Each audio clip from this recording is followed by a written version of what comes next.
Mga kaibigan, maligayang pagdating sa aking bagong explanation video.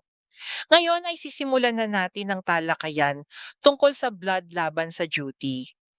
Kung nagustuhan ninyo ang video, huwag kalimutang mag-subscribe sa aming channel na Cinema Insight English.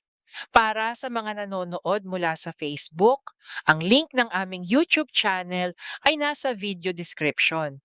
I-click lamang ang link at mag-subscribe upang makatanggap ng lahat ng mga update. Maraming salamat po sa inyong suporta. Binalaan ni Azuelo ang Task Force Alpha na manatiling alerto.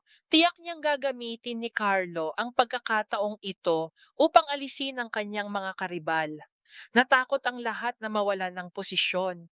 Sinabi ni Suarez na nagpapakita na ng lakas ang mga taga-suporta ni Carlo. Muling iginiit ni Azuelo, nagsimula na ang digmaan at mahigpit silang minamanmanan ni Felix. Biglang dumating si Harold sa headquarters. Nabigla sina Azuelo at Suarez na makita siyang buhay. At pati si Felix ay nagulat. Masayang niyakap ni Suarez si Harold. Sinabi ni Harold kay Azuelo na handa na siyang bumalik sa tungkulin at buong puso siyang binati ni Azuelo. Samantala, sinuri ni Dr. Teresa ang kanyang mga anak. Tiniyak ni Marcos na ligtas siya at si Gabriel. Pinakalma ni Jolis si Jamila. Sinabing magkasama sila. Ngunit nagbabala si Marcos sa ina. Kailangan nilang manatiling nakatago dahil maaaring puntiryahin sila ng mga kaaway ni Gabriel. Sa unang pagkakataon, tinawag ni Halil si Teresa na ina at sinabing darating si Usman upang kunin sila. Napuno ng tuwa si Teresa, matagal na niyang pinangarap na muling makasama ang kanyang mga anak kahit hindi niya inakalang mangyayari ito sa ganitong sitwasyon. Nangako si Jalil na mananatili silang magkakasama, hindi susuko.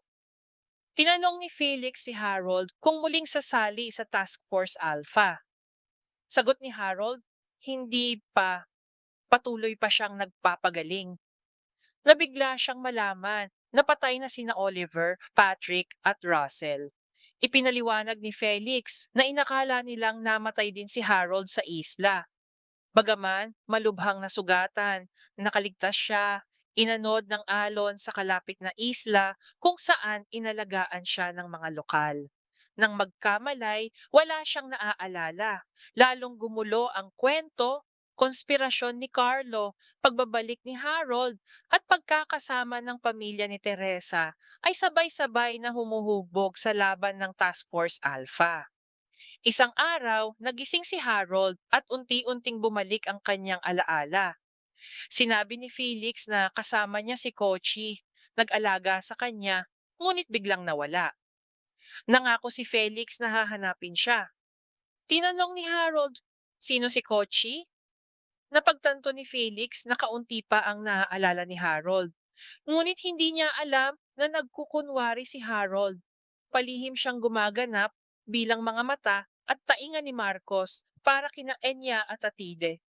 Alam na ni Harold na traidor si Felix at dapat siyang magbayad sa pagkamatay ng kanyang mga kaibigan.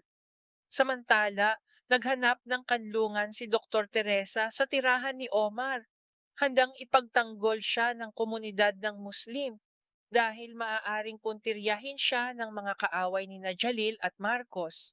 Unti-unti nang natututo si Jalil at Marcos sa kanilang bagong realidad, hindi lamang bilang mga kasama, kundi bilang magkapatid na lumalaban ng magkasama. Ang kanilang misyon, pabagsakin si General Carrillo na pumatay ng marami, nanakit ng hindi mabilang at nagdulot ng panganib sa mas marami pang buhay. Hawak ni Maya Micalao ang mahalagang ebidensya laban kay General Carrillo. Ibinigay ito sa kanya ni Dato Raman bago ang isang live interview. Ang ebidensya ay mula kay General Guarzon. Nais ni Maya na ilantad ito sa publiko upang patunayan na si Carrillo ang nagbabalak na pabagsakin ang gobyerno. Hindi sina Jalil at Marcos. Nakiusap si Ed na huwag takot sa kanyang buhay, ngunit determinado si Maya na ibunyag ang katotohanan. Sa kasamaang palad, narinig ng espiya ni Carrillo ang kanilang usapan. Inilagay sa matinding panganib ang buhay ni Maya. Ngayon, lalo pang humahantong ang salaysay sa mas matinding banggaan, konspirasyon ni Carlo, lihim na misyon ni Harold, pagkakaisa ng pamilya ni Teresa, at ebidensya ni Maya laban kay Carrillo. Lahat ay nag-uugnay, humihigpit ang lambat ng pagtataksil at nalalapit na tunggalian. Napatunayan ng babala ni Azuelo, ang uno sa loob ng Task Force Alpha ay nagsisimula pa lamang. Bumagsak ang pag-aresto ni Halil sa mga pulis nang mabunyag na hindi siya lehitimong opisyal. At lahat ng ebidensya ay peke, gawa ni na Reyes at Espina. Yumanig ang pundasyon ng investigasyon sa revelasyong ito. Pinakamatindi ang naging dagok ng si Azuelo mismo ay tanggalin sa posisyon bilang direktor ng Special Investigation Division. Nahaharap siya ngayon sa kasong pakikipagsabwatan kina Marcos at Chalil. Kasabay nito, opisyal na binuwag ni General Villanueva ang Task Force Alpha. Iniwang watak-watak at lantad sa panganib ang mga kasapi. Samantala, nakipag-ugnayan si Edric kay Jamila, hinihikayat siyang makipag-ugnay kina Marcos at Jalil. Ibinunyag niyang hawak ni Maya Micalao ang makapangyarihang ebidensya laban kay General Carrillo, ibinigay sa kanya ni Dato Raman at nagmula kay General Guarzon. Determinado si Maya na ilantad ang katotohanan, kahit kapalit ang kanyang buhay. Tanging si Marcos ang kanyang pinagkakatiwalaan. Nagmakaawa si Edric, iligtas si Maya, iligtas ang bansa. Nagsimula ang broadcast ni Maya. Hindi alam ng publiko na kapasok na sa studio ang mga tauhan ni Carrillo upang patayin siya. Dumating sina Marcos at Jalil sa tamang oras, nakipagbarilan sa mga puwersa ni Carrillo. Sa gitna ng kaguluhan, ipinagpatuloy ni Maya ang kanyang talumpati ng live. Sa huli, naipit siya sa tutok ng baril at nasaksihan ng mga manonood ang panganib sa totoong oras. Nailigtas siya ni na Marcos at Halil. Nang kumalma ang sitwasyon, hayagang idineklara ni Maya na sila ang nagligtas sa kanya at peke ang mga paratang laban sa kanila. Ibinunyag niyang si General Carrillo ang tunay na pinuno ng sindikato. Ipinakita niya ang hindi matatawarang ebidensya, pinatunayang si Carrillo ang utak ng sabwatan. Napakalakas ng ebidensya kaya't inaresto si Carrillo. Ngunit ang pinakanakagugulat na pangyayari ay ang kanyang desisyon. Hindi siya tumakas, kundi kusa siyang sumuko. Bakit hindi siya tumakas?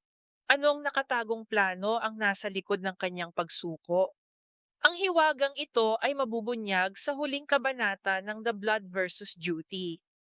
Ngayon, nakapantay ang salaysay sa pagbagsak ni Azuelo, pagbubunyag ni Maya, at pagsuko ni Carrillo. Bawat hibla ay humihila sa kwento tungo sa mas malalim na pagtataksil, sakripisyo, at huling paghuhukom. Maraming salamat sa panonood ng buong video. Para mapanood ang susunod na episode explanation, huwag kalimutang mag-subscribe Cinema Insight English Channel.